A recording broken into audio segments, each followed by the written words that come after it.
Usap-usapan ngayon ang isang eksena sa Sigabo kung saan makikitang sumabak si Julia Montes sa isang matinding eksena na kinailangan niyang mahulog mula sa bubong.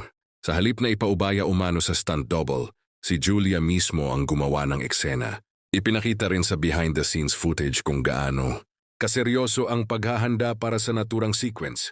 Dahil may kaakibat itong panganib, kinakailangang maingat ang bawat galaw at nakahanda ang production team para masigurong ligtas ang aktres habang kinukunan ng eksena.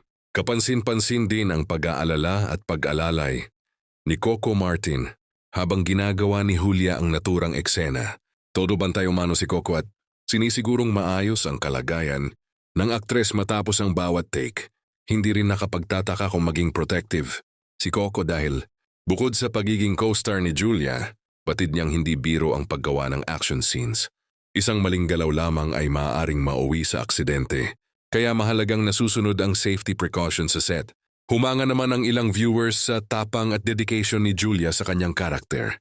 Para sa kanila, makikita sa aktres ang kagustuhang ibigay ang lahat sa eksena, lalo na ngayong mas umiinit at nagiging intense ang mga kaganapan sa pangalawang yugto ng Sigabo. Samantala, tuwang eksenang ito ay isa lamang sa mga inaabangang pasabog sa pagpapatuloy ng serye. Bukod sa aksyon, inaabangan din ng viewers ang mga susunod na tagpo nina Julia at Coco. Lalo na't maging sa likod ng kamera ay kapansin-pansin ang pag-alalay at pag-aalala ni Coco para kay Julia.